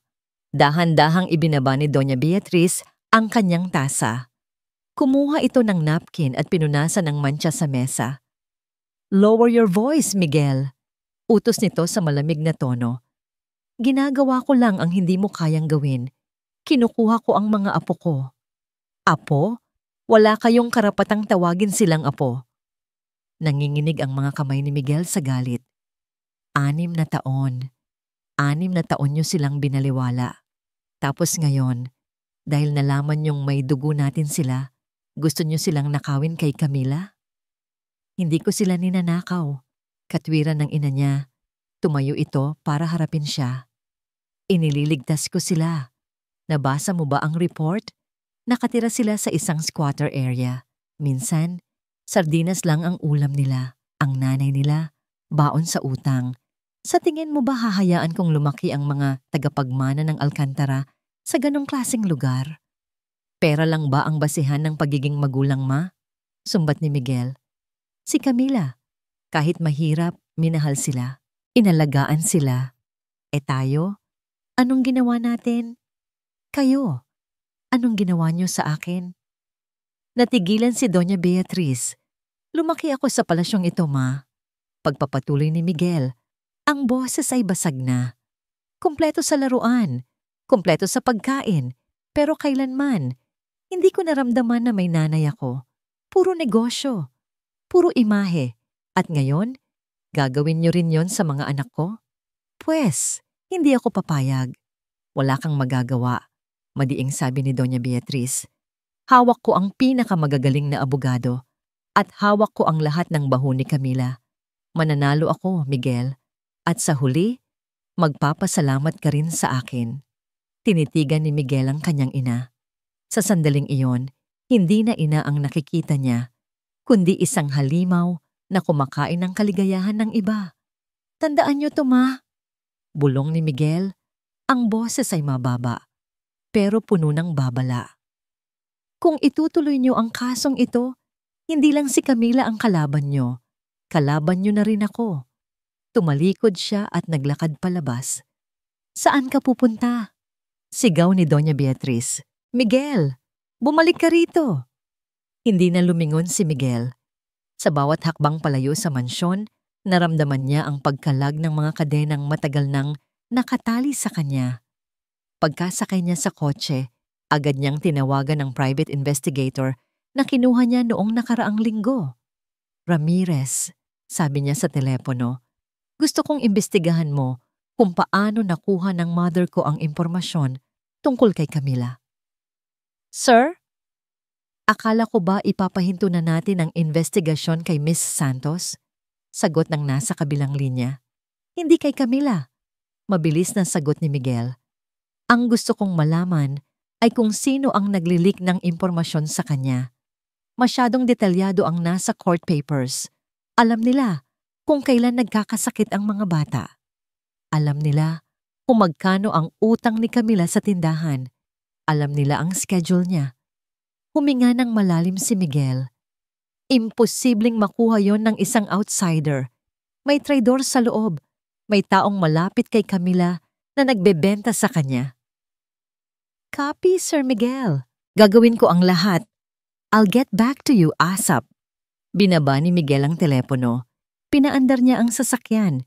Hindi siya uuwi sa mansyon ngayong gabi. Pupunta siya kay Camila. Kahit na ipagtabuyan siya nito, kailangan niyang ipaalam dito. Nakakampi siya. Pagdating niya sa tapat ng apartment building ni Camila, nakita niya na madilim na ang mga bintana. 11:00 na ng gabi. Gusto niyang kumatok, pero alam niyang matatakot lang ang mga bata. Nanatili siya sa loob ng kotse, nakabantay, tinitignan ang bawat anino. Kinuha niya ang cellphone niya at tinitigan ang number ni Camila. Ilang beses niyang tinangka na i-dial ito. Pero pinangunahan siya ng hiya. Biglang tumunog ang phone niya. Isang email notification mula kay Ramirez, ang investigator. Subject: Urgent, financial trace and surveillance photos. Binuksan ni Miguel ang email. Ang laman ay isang serye ng mga bank transfer records. PETSA. 6 na taon na ang nakakaraan. Ang araw matapos niyang palayasin si Camila. Amount: 500,000. Sender: Beatriz Alcantara personal account. Recipient: Sofia Manansala. Nanlaki ang mga mata ni Miguel. Sofia! Binasa niya pa ang mga sumunod na transaction. Buwan-buwan, may pumapasok na pera sa account ni Sofia galing sa isang shell company na pag-aari ng mga Alcantara. Consultancy fee ang nakalagay sa description. At sa dulo ng email, may mga attached photos, mga larawan na kuha kaninang hapon lang sa isang coffee shop malapit sa school ng mga bata. Nakaupo si Doña Beatriz, suot ang kanyang dark glasses, at ang kausap niya, ang babaeng tumatawa habang tinatanggap ang isang makapal na sobre. Si Sofia, ang best friend ni Camila, ang ninang ng mga anak niya. Naramdaman ni Miguel ang pagsikip ng kanyang dibdib, sa galit, sa pandiri. Kaya pala nawala ng parang bula si Camila 6 na taon na ang nakakaraan. Hindi lang dahil magaling magtago si Camila, kundi dahil ang taong tinatakbuhan niya ng tulong, si Sofia, ay binabayaran ng nanay niya para ilayo si Camila kay Miguel. At ngayon, si Sofia ang nag-feed ng impormasyon para makuha ng nanay niya ang mga bata.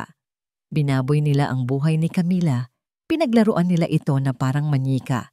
Hindi na nag-aksaya ng panahon si Miguel.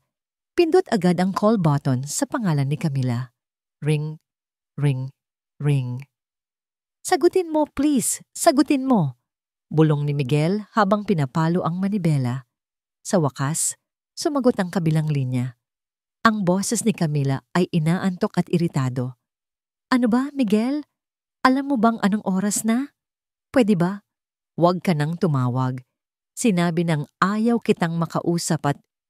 Camila, makinig ka sa akin. Putol ni Miguel. Ang boses niya ay seryoso, puno ng urgency na nagpatigil kay Camila. Ano? Ano na naman bang... Si Sofia, sabi ni Miguel. Ang bawat salita ay may diin. Nasaan si Sofia ngayon? Nasa kabilang kwarto. Natutulog kasama ng mga bata. Bakit? Naramdaman ni Miguel ang lamig sa kanyang gulugod. Ang ahas ay nasa loob ng pugad. Lumabas ka ng kwarto, utos ni Miguel. Ngayon din, huwag kang magpapahalata. Miguel, tinatakot mo ako. Ano bang nangyayari? Camila, sagot ni Miguel. At sa pagkakataong ito, narinig ni Camila ang panginginig sa boses ng lalaki. Hindi dahil sa takot, kundi dahil sa galit para sa kanya. Huwag kang magtitiwala kay Sofia. Siya ang spy ng mama ko. Binabayaran siya para ibenta kayo. Katahimikan sa kabilang linya. Camila, wala nang sumagot. Ang tanging narinig na lang ni Miguel ay ang tunog ng pagbagsak ng telepono sa sahig. Aray! Camila, nasasaktan ako. Ano ba? Huwag kang magkunwari, Sofia. Mahinang sabi ni Camila, pero ang tinig niya ay kasing lamig ng yelo. Alam ko na. Nanlaki ang mga mata ni Sofia. Biglang nagbago ang kanyang ekspresyon. Mula sa pagkunwari ay naging takot. Ang alin? Anong pinagsasasabi mo, Bes? Pilit na tumatawa si Sofia, pero nanginginig ang kanyang boses. Ang pagbebenta mo sa akin, Sofia, bulong ni Camila. Ang pagiging espiya mo para kay Doña Beatriz, ang pera, ang 6 na taong kasinungalingan. Namutla si Sofia, hinila niya ang kanyang braso mula kay Camila. Hindi totoo yan, sinisiraan ka lang ni Miguel. Gusto niya lang tayong paghiwalayin.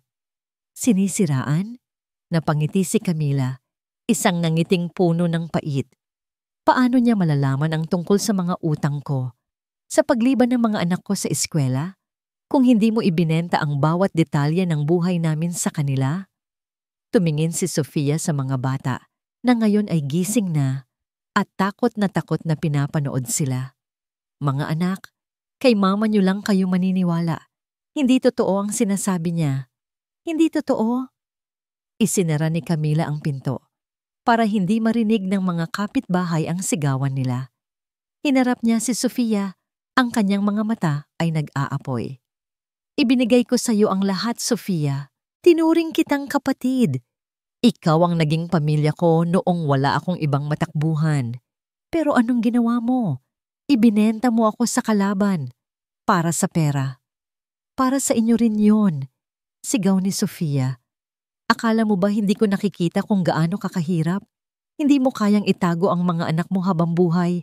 Kapag nakuha sila ni Doña Beatriz, magiging masaya sila. Magiging mayaman sila. Hindi namin kailangan ng yaman niya. Napahagulgol si Camila. Ang kailangan namin ay pagmamahal. Ang kailangan namin ay kapayapaan. At ang kailangan ko ay isang kaibigan na hindi ako lolokohin sa likod ko. Isang malakas na sampal ang dumapos sa pisngi ni Sofia. Napahawak si Sofia sa kanyang pisngi. Hindi siya sumagot. Umalis ka, sabi ni Camila, itinuturo ang pinto. Ngayon din. At huwag na huwag kang magpapakita sa akin o sa mga anak ko ulit. Kung hindi, Hindi niya natapos ang sasabihin. Puno ng galit ang kanyang puso. Kinuha ni Sofia ang kanyang gamit at dali-daling lumabas ng pinto. Hindi na lumingon. Nang makasara ang pinto, napaupo si Camila sa sahig. Ang galit ay napalitan ng matinding sakit. "Mama," tawag ni Mateo. Lumapit sa kanya at yumakap. "Okay lang ako, anak," sabi ni Camila. Yakap-yakap ang mga bata. Pero ang kanyang mga luha ay patuloy na umaagos. Kinabukasan, sa bulwagan ng korte, malamig ang hangin. Ang bawat salita ay parang may bigat. Nakatayo si Camila sa isang tabi, kasama ang isang public attorney na halos hindi niya kilala. Sa kabilang banda, nakaupo si Doña Beatriz, kasama ang kanyang mga abogado. Ang kanyang ekspresyon ay walang emosyon. Tila ba nanonood lang ng isang dulang hindi siya bahagi. Pumasok si Miguel. Hindi siya umupo sa tabi ng ina niya, kundi sa isang hiwalay na upuan, sa likod ni Camila. Nag-umpisa ang hearing. Isa-isang tinawag ng abogado ni Doña Beatriz ang mga witness. Isang dating kapitbahay ni Camila na nagsabing hindi siya responsable. Isang tindera na nagsabing baon siya sa utang. Ang bawat testimonya ay parang kutsilyong tumatarak sa puso ni Camila. Nang tawagin ang pangalan ni Sofia, agad na nag-angat ng tingin si Camila. Nakita niya si Sofia, nakasuot ng formal na damit, kalmado, at walang bahid ng pagsisisi. "Miss Manansala, ikaw po ba ang matalik na kaibigan ni Mrs. Santos?" Tanong ng abogado ni Doña Beatriz. "Opo," sagot ni Sofia. "Sa loob ng 6 na taon, nakita niyo po ba kung paano niya pinalaki ang kanyang mga anak?" "Opo." "At sa inyong pananaw, sapat po ba ang kanyang kakayahan para bigyan ng magandang buhay ang mga ito?" Tumingin si Sofia kay Camila. Sa isang iglap, tila may bahid ng pag-aalinlangan sa kanyang mga mata. Pero mabilis itong nawala. "Sa tingin ko po, hindi," sagot ni Sofia.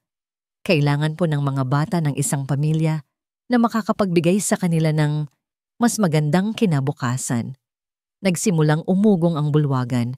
Napahawak si Camila sa kanyang dibdib. Akala niya hindi na siya masasaktan. Pero ang pananaksak ni Sofia ang pinakamasakit sa lahat. Naramdaman niya ang isang kamay na humawak sa kanyang balikat. Lumingon siya. Si Miguel. "Huwag kang susuko," bulong nito sa kanya.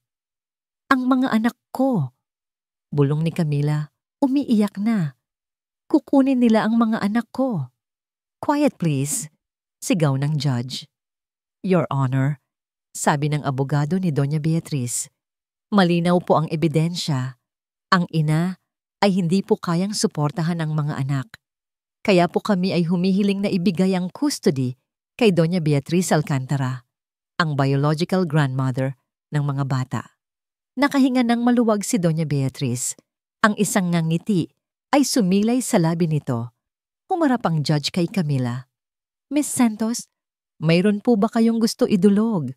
Nanginginig si Camila. Walang lumalabas na salita sa kanyang bibig. "Mama!" Biglang may tumawag. Lumingon si Camila. Sa may pintuan ng bulwagan, nakatayo ang 3 anak niya, sina Mateo, Marcos, at Miko. Hindi niya alam kung paano sila nakarating doon. "Mama!" sigaw ni Miko. Tumatakbo papunta sa kanya. "Miko, Marcos, Mateo, anong ginagawa niyo rito?" Pero huli na ang lahat. Agad na tumakbo ang 3 sa kanya at yumakap. "Mama, huwag kang umiyak," sabi ni Mateo. Lahat ng mata sa bulwagan ay nakatingin sa kanila. "Your Honor," sabi ni Doña Beatriz, galit na galit na. "This is highly inappropriate. Pinipilit lang ng babaeng yan ang mga bata para manalo." Tumayo si Mateo. Tinitigan niya si Doña Beatriz, hindi takot. Ang mga mata niya ay matalim. "Alcantara, hindi po kami pinipilit ni Mama." Matapang na sabi ni Mateo, ang boses ay malakas at malinaw. "Gusto po namin si Mama. Mahal po namin si Mama." "Mateo," sigaw ni Camila. "Ang mga bata po," sabi ni Marcos. "Ayaw namin sa inyo." Turo nito kay Doña Beatriz. Masama po kayo. Miko, sabi naman ni Miko, gusto namin si Mama. Naging magulo ang bulwagan. Nagbulungan ang mga tao. Parang sinampal si Doña Beatriz. Ang kanyang mukha ay namutla. Biglang tumayo si Miguel. Your Honor, sabi niya. Ang kanyang boses ay nagpatahimik sa lahat. Tumingin si Miguel sa kanyang ina. Walang galit, walang puot. Tanging matinding pagod at desisyon. Ako po si Miguel Alcantara, panimula ni Miguel. At ako po ang biological father ng mga batang ito. Nagulat ang lahat. Sa loob ng 6 na taon, pagpapatuloy ni Miguel, pinili ko ang kayamanan at posisyon kaysa sa pagiging ama. Iniwan ko ang ina ng mga anak ko sa gitna ng paghihirap. Alam ko na hindi ko na mababawi ang mga taong nawala. At alam ko na wala akong karapatang hingin ang kapatawaran ni Camila. Lumuhod si Miguel sa harap ni Camila at ng mga anak niya. Pero Your Honor, sabi ni Miguel, tumingin sa judge, hinihiling ko po na ibigay ang custody kay Camila Santos. Hindi po siya unfit mother. Siya po ang pinakamahusay na ina sa buong mundo. Tumayo si Miguel at humarap sa ina niya. At para po patunayan na seryoso ako sa sinasabi ko, sabi ni Miguel, at sa pagkakataong ito, ang boses niya ay malakas, malinaw, at puno ng diin. Dito po sa harap ninyong lahat, Your Honor, at sa harap ng aking ina. Huminga siya ng malalim. Tinatanggalan ko po ang aking sarili ng lahat ng karapatan sa anumang mana mula sa pamilya Alcantara. Inaalis ko po ang aking pangalan sa lahat ng negosyo ng Alcantara Group. Hindi ko na po kailangan ang yaman o kapangyarihan nila. Miguel, anong ginagawa mo? Sigaw ni Doña Beatriz, nanlalaki ang mga mata. Hindi pinansin ni Miguel ang ina niya. Tumingin siya kay Camila. Ang kanyang mga mata ay puno ng pag-asa at pagmamahal. Ang kailangan ko po ngayon, Your Honor, sabi ni Miguel, ay ang karapatang maging isang tunay na ama at isang tunay na tao. At gagawin ko po ang lahat para patunayan na karapat-dapat ako sa pagmamahal ng pamilya ko. Naging tahimik ang bulwagan. Lumapit si Miguel kay Camila. Hindi siya humawak, hindi siya yumakap. Tiningnan lang niya ito ng direkta sa mga mata. Tayo na, sabi ni Miguel. Ang boses niya ay malambing, puno ng pangako. Umuwi na tayo. Nakasakay sila sa isang ordinaryong taxi, hindi sa mamahaling sasakyan ni Miguel. Sa likuran, mahimbing na natutulog ang 3 bata. Pagod sa lahat ng nangyari sa korte. Katahimikan. Simula nang lumabas sila ng bulwagan, hindi pa sila nag-uusap ni Miguel. Ang desisyon nito na talikuran ang lahat, ang mana, ang pangalan, ang kapangyarihan, ay parang isang bomba na sumabog sa kanyang isip. Akala niya ay matutuwa siya. Akala niya ay makakaramdam siya ng katarungan. Pero ang naramdaman niya ay pagkalito. Nilingon niya si Miguel. Nakatingin ito sa labas ng bintana. Ang kanyang mukha ay seryoso, pero may kakaibang kapayapaan sa kanyang mga mata. Hindi na siya ang Miguel na kilala niya. Hindi ang playboy, hindi ang duwag, at hindi ang CEO. Bakit mo ginawa yon? Mahinang tanong ni Camila. Basag ang kanyang boses. Lumingon si Miguel sa kanya. Isang malungkot na ngiti ang sumilay sa kanyang labi. Dahil matagal na akong patay, Camila, sagot ni Miguel. Patay na ang Miguel na mahalaga lang ang pera at pangalan. Ang Miguel na hindi kayang panindigan ang pagmamahal. Ngayon, gusto kong mabuhay. Gusto kong maging karapat-dapat sa pagmamahal mo at sa pagmamahal ng mga anak ko. Naramdaman ni Camila ang kirot sa kanyang dibdib. Pagsisisi, pag-asa, pagmamahal. Naghalo-halo ang mga emosyon. Hindi na mababalik ang 6 na taon, Miguel, sabi niya. Ang sakit na binigay mo sa akin, hindi yun mabubura. Alam ko, sagot ni Miguel. Hinawakan nito ang kamay niya, at sa pagkakataong ito, hindi niya ito inilayo. At hindi ko yun hinihiling. Ang hinihiling ko lang ay isang pagkakataon. Isang pagkakataon na patunayan sa inyo na kaya ko nang magmahal ng totoo. Hindi na ako tatakbo. Hindi na ako susuko. Tinitigan siya ni Camila. Sa mga mata ni Miguel nakita niya ang sinseridad. Ang taong ito, nagbago na nga. Pero ang kanyang puso ay puno pa rin ng galit. Ang kanyang isip ay puno pa rin ng takot. Lumipas ang mga linggo. Hindi na ako alkantara. Wala na akong penthouse. Wala na akong milyon-milyong pera. Nagtatrabaho ako ngayon bilang manager sa isang maliit na logistics company. Isa sa mga dating kliyente ng Alcantara Group na binigyan ako ng pagkakataon. Maliit ang sweldo, pero bawat sentimo ay pinaghihirapan ko. Araw-araw, pagkatapos ng trabaho, dumidiretso ako sa apartment ni Camila. Hindi ako kumatok. Hindi ako pumasok. Nakaupo lang ako sa labas. Naghihintay. Gusto ko lang silang makita. Gusto ko lang siguraduhin na ligtas sila. Alam kong nakikita ako ni Camila. Alam kong kinakausap niya ang mga bata. Minsan, nakikita ko silang lumalabas para maglaro sa parke. Sinusundan ko lang sila mula sa malayo. Nakangiti ako tuwing nakikita ko silang masaya. Mateo, tawag ko sa isa sa mga bata isang hapon nang makita ko itong mag-isa sa labas ng building. Gusto mo bang turuan kitang magbike? Nagulat si Mateo. Nilingon nito ang apartment, tila nag-aalala na makita sila ni Camila.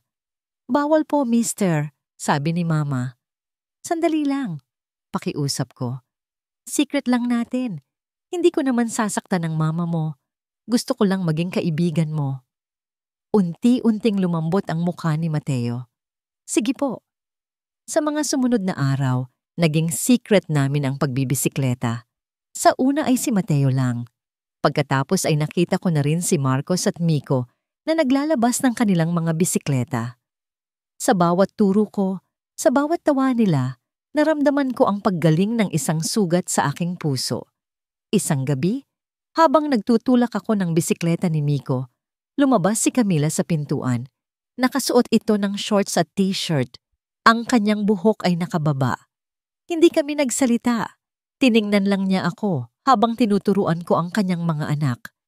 Ang kanyang mga mata ay hindi na puno ng galit.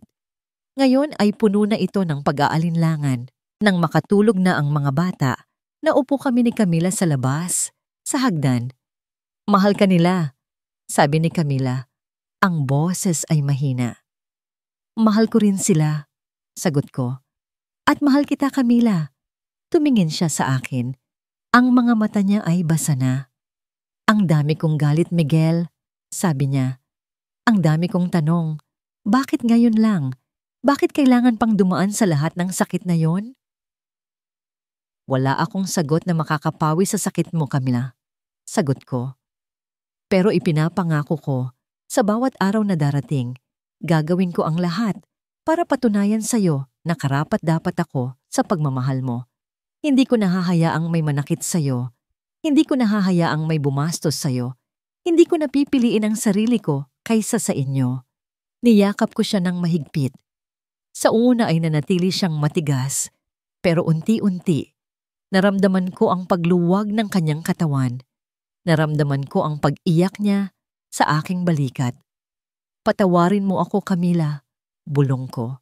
Matagal na kitang pinatawad, Miguel, bulong niya pabalik, sa pagitan ng kanyang mga hikbi. Ang sarili ko lang ang hindi ko mapatawad. Lumipas ang panahon. Ang maliit nilang apartment ay naging tahanan.